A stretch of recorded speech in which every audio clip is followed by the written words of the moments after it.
Gold के ऊपर आज बड़ी इंटरेस्टिंग से कैरेक्टरिस्टिक्स और उसकी चार्टिंग के ऊपर बात करेंगे और उन सब के लिए कि भाई अगर एनालिसिस को छापा मारना होता है ना, नीचे नाम लिख दिया करें कि सरमाया की तरफ से लिया है ये। सही है, इसमें कोई बुराई नहीं होती। तो मैंने देखा है जो हमारा ये 9 वीक्स वाला जो कैरेक्टरिस्टिक थी, इतने लोगों ने उसके ऊपर वीडियोस बनाई हैं और अगेन क्रेडिट तो दे दिया करें भाई। ठीक है, बहुत मेहनत करके आते हैं। चले अच्छा, गोल्ड पे बात करें तो बड़ा अच्छा इसने वो दिखाया है हमें डेली के ऊपर। पहले तो डेली के ऊपर बात करते हैं, फिर उसके बाद हम इसके एनालिसिस 1 आवर के ऊपर करेंगे। दोनों के ऊपर बड़ी स्ट्रॉन्ग और बहुत अच्छे सेटअप्स बने हुए हैं दोनों के लिए, यानी कि जो शॉर्ट टर्म ट्रेडर्स हैं और जो लॉन्ग टर्म इन्वेस्टर्स हैं, इन दोनों के लिए बड़ी अच्छी बात है। सबसे पहले लॉन्ग टर्म वालों के ऊपर हम बात कर लेते हैं। यहाँ पे आसान लफ्ज़ों में ये सिंगल टॉप है, ये सिंगल टॉप नहीं होता, इस पे बाउंस आता है। सो यहाँ पे मोस्ट लाइकली आपका अगर आप विदाउट लेवरेज स्पॉट पे गोल्ड बार या फिजिकल ख़रीदना चाहते हैं तो यहाँ पे आप वैल्यू बाइंग कर सकते हैं, या इवन अगर आपके अकाउंट में $4000 है तो 0.01 आउंस की आप यहाँ पे बाइंग कर सकते हैं। ये विदाउट लेवरेज आपकी बाइंग होगी और यहाँ से हम एक्सपेक्ट ये कर सकते हैं कि ये एटलीस्ट बाउंस करे ऊपर लोअर हाई के लिए और फिर उसके बाद दोबारा नीचे आए या साइडवेज हो जाए, वो बात की बात है। फिलहाल इसमें एक बाउंस ड्यू है, एक अच्छा बाउंस जो हो सकता है आपकी 4240 से लेके 4320 के जोन में कहीं पे जाके टेस्ट करे इसको। और अगेन यहाँ पे हो भी ये भी सकता है कि ये थोड़े दिन यहाँ रुक जाए। अगर रुके तो बहुत अच्छी साइन हो जाएंगे, फिर इसकी ये ABC पॉइंट बनेगा और फिर डी नए लेग की तरफ, नए हाई की तरफ है। ये बड़ा पॉजिटिव साइन है। एक और चीज़ हमेशा याद रखिएगा, गोल्ड आपका सेकुलर बुल मार्केट का एसेट है, यानी कि ये लॉन्ग रन में हमेशा आपको प्रॉफिट दे के जाएगा अगर आप इसको होल्ड रखेंगे। फिलहाल ये बहुत ज़्यादा बढ़ गया था तो करेक्शंस ड्यू थी जो हमने लास्ट वीक इसके हाईलाइट कर दी थी। अब इसके एक और एनालिसिस पर आते हैं, फिर उसके बाद शॉर्टर टाइम फ्रेम पर जाके बात करेंगे। इसके एनालिसिस ये अगेन बहुत इंपॉर्टेंट है, ये आपको कहीं से नहीं मिलेंगे। अब अगर कोई छापा मारता भी है तो भाई बता देना कि सरमाया के डेटा एनालिसिस से लिया था, ठीक है। अच्छा, ये एनालिसिस ये बता रहे हैं कि जब जब गोल्ड 5% से ज़्यादा एक दिन के अंदर ड्रॉप हुआ है, सो उसकी समरी क्या है या उसके वेरी नेक्स्ट डे क्या हुआ। सो ऐसे हमने 99 से लेके 2025 तक कल तक के डेटा को हमने निकाला और उसमें ये देखा कि जब भी ये 5% से ज़्यादा ड्रॉप होता है, वेरी नेक्स्ट डे या कुछ दिनों के बाद विद इन अ वीक वो फुल अपनी रिकवरी कर देता है। अच्छा, अब 3 इंसिडेंट्स ऐसे हुए जहाँ पे इसने रिकवरी नहीं की, यानी कि 33 में से 3 दफ़ा ऐसा हुआ है, यानी कि 10% चांसेस हैं कि दोबारा अपनी प्राइस पे नहीं आया उसी हफ्ते के अंदर या उसी महीने के अंदर। तो वो क्यों नहीं आया, 3 दफ़ा ऐसा हुआ है, ठीक है। उसकी अब हम रीज़न देखते हैं। क्या ये 3 दफ़ा के जो सिनेरियोज हैं जिस टाइम गोल्ड वापस रिकवर नहीं किया, क्या वो इस दफ़ा के सिनेरियो से मैच करते हैं या नहीं करते, यानी कि पॉजिटिव साइन निकलेगा आप लोगों के लिए समझने के लिए। तो सबसे पहले हम चलते हैं 5 फेब 2003 के चार्ट के ऊपर। अच्छा, यहाँ पे ये देखिएगा, इस 5 फरवरी को एक बहुत ही बड़ी टॉप लगा 388.89 का। उसके बाद ये टूटता हुआ कितने महीनों तक नीचे रहा, फिर बहुत अरसे के बाद जाके इसने रिकवरी दिखाई। अच्छा, अब ये जो था सिनेरियो, इस सिनेरियो में इसने पहले से बता दिया था कि मैं टूटने वाला हूँ, यानी कि इसके ऊपर डाइवर्जेंस आई हुई थी, बेयरिश डाइवर्जेंस, जो कि उस टाइम अलार्मिंग थी और बता रही थी कि अब आपका ये सेटअप वैलिड नहीं है बाइंग के लिए, तो इंतज़ार कर लीजिएगा तो ज़्यादा बेहतर है। अच्छा, अब ये वाला जो डाइवर्जेंस है ये इस दफ़ा में नहीं आई हुई क्योंकि अभी सिंगल टॉप है। तो इसका ये मतलब है कि जो 2003 वाला सिनेरियो उस ज़माने में बना था नीचे ही आने वाले का, वो इस दफ़ा शायद पॉसिबल ना हो। एक एविडेंस आपके लिए ये है कैरेक्टरिस्टिक के ऊपर। इसके बाद हम देखें 30 सितंबर 2008, जब आपकी दुनिया भर की मार्केटें टूट रही थी 2008 में, तो हम जाते हैं 30 सितंबर 2008 के सिनेरियो पे। यहाँ पे आपका गोल्ड पहले से ही एक बेयरिश ट्रेंड में चलता हुआ आ रहा था, यानी कि अपने ऑल टाइम हाई पे नहीं था और ये पहले से ही आपके lower highs and lower lows बना रहे थे, जो बिल्कुल इस दफ़ा के सिनेरियो से तो मैच कर ही नहीं रहा। सो इसको हम कंसिडर ही नहीं करेंगे।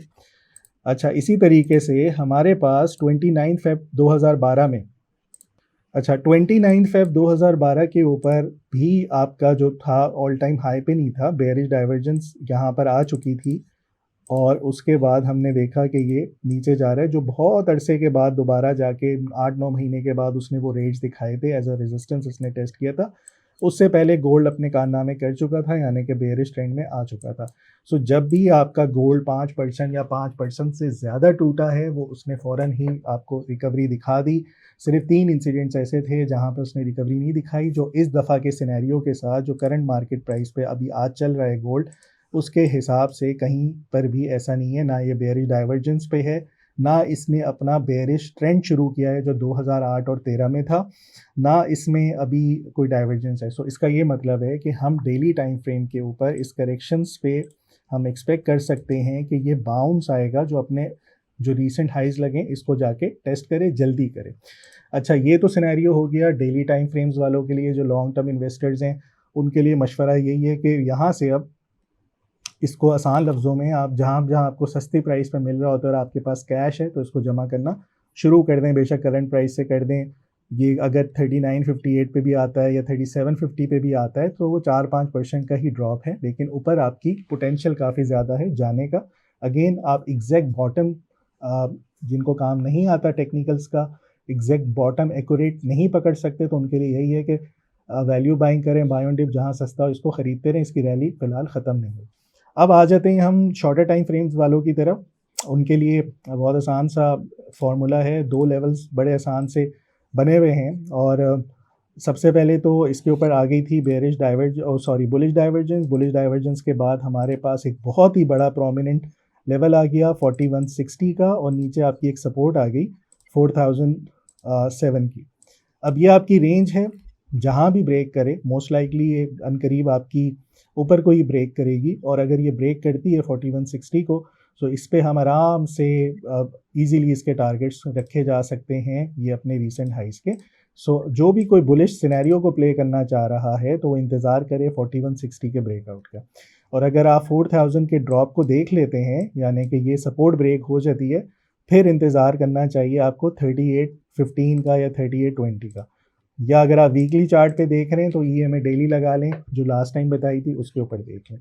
तो बहुत आसान है, 4160 के ऊपर बाय करें, एकदम से रैली कर जाएगा। सपोर्ट के ऊपर अगर यहाँ पे बाय करना चाहते हैं, आई डोंट नो कि मंडे को ये इसकी क्या प्राइस होगी यहाँ से, मोस्ट लाइकली अपनी सपोर्ट को 4000 को सस्टेन ही कर रहा होगा। तो यहाँ पे अगर बाय करते हैं 4050 पे, तो आपका स्टॉप लॉस 3996 का हो जाएगा। तो आसान लफ्ज़ों में आप इसको यहाँ पे प्ले कर सकते हैं। अमार, ये थे गोल्ड के एनालिसिस डेली टाइम फ्रेम के ऊपर। हमने बहुत बेहतरीन एक डेटा निकाला, उसके ऊपर हमने बात की, गोल्ड की कैरेक्टरिस्टिक के ऊपर बात की। लास्ट वीक भी हमने इसके ऊपर बहुत बेहतरीन एनालिसिस किए थे। और शॉर्टर टाइम फ्रेम्स वालों के लिए भी यही है कि अगर इन लेवल्स को ब्रेक कर जाता है, तो फिर अटैम्प्ट कर लें बाइंग के, इसका टॉप नहीं लगा हुआ। बाकी उन सब के लिए बता दूं जो हमेशा रिक्वेस्ट कर रहे होते हैं सिल्वर के बारे में बताएं, तो सिल्वर के ऊपर बहुत डिटेल्ड वीडियो लाइक भाई की इंशाल्लाह इस वीक आएगी, उसको देखिएगा। और उसको देख के आप फंडामेंटल्स जो हैं वो सिल्वर के बहुत बेहतरीन तरीके से समझ सकते हैं।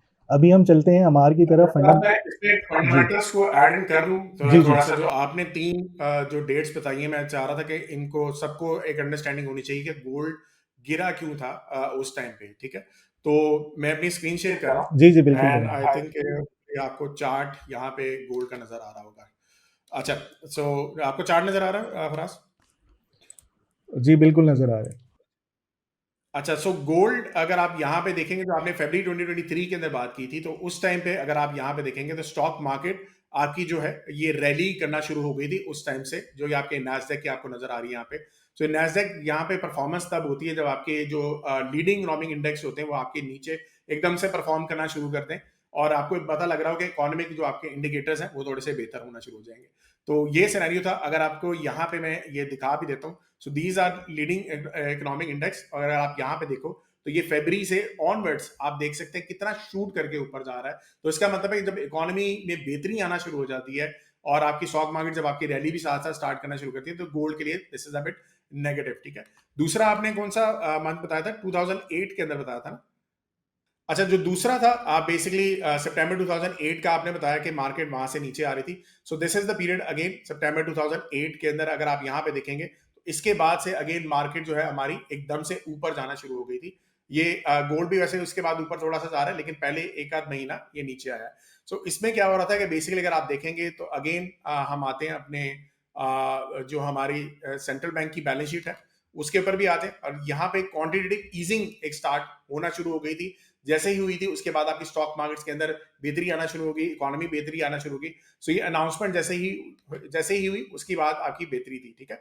सो यहाँ पे अगर आप देखेंगे पहले आपका जो ISM मैन्युफैक्चरिंग इंडेक्स है ये थोड़ा अरसे बाद वहां पे ऊपर गया था, बट ये जो पहले से गोल्ड आपका नीचे आया था उससे एक आइडिया मिल रहा था कि आपकी जो क्वांटिटेटिव ईजिंग शुरू में हुई थी उसकी बेस के ऊपर बाद में गोल्ड ऊपर गया, लेकिन पहले हालात थोड़े से बुरे चल रहे थे, ठीक है। तो ये दूसरा हो गया हमारा। और तीसरा जो था लास्ट जो है that was in Feb of I think 2012। और अगर आप यहाँ पे भी आएंगे तो सेंट्रल बैंक की बैलेंस शीट अगर आप देखोगे तो ये यहाँ पे अनाउंसमेंट इन्होंने कर दी हुई थी FOMC ने कि आने वाले वक्त के अंदर हम क्वांटिटेटिव ईजिंग करेंगे। सो क्वांटिटेटिव ईजिंग से पहले पहले जो था वो आपकी गोल्ड पहले नीचे आ रहा था, और जैसे ही क्वांटिटेटिव ईजिंग हुई तो उसकी बेस के ऊपर ये जो आपका गोल्ड है वो भी थोड़ा सा रैली किया था, और उसके बाद कुछ अरसे बाद ये नीचे आना शुरू हो गया। स्टॉक मार्केट अगर आप नीचे देखेंगे वो थोड़ा सा बेहतरी हो जाए। तो जब भी सर्टेनिटी आ जाती है इन अ लॉन्गर टर्म तो आपका गोल्ड वो थोड़ा सा नीचे आ जाता है और आपकी स्टॉक मार्केट ऊपर आ जाती है। तो ये लॉन्गर टर्म के हिसाब से होती है। अभी तक जो है जिस तरह फराज ने बताया था वो अभी सिनेरियो यही चल रहा है कि ये लॉन्ग टर्म पॉलिसीज अभी तक इस तरह से नहीं आई हैं। जब आएंगी को क्वांटिटेटिव ईजिंग वगैरह होगी या FOMC कोई लॉन्गर टर्म कोई प्लान बताएगा तब जाके आप उसमें देख सकते हैं कि सिनेरियो डिफरेंट हो सकता है। बट आई थिंक अभी भी गोल्ड यहां से थोड़ा सा बाउंस बैक कर सकता है। सरमाया.com, जहां हर फैसला बने सरमाया।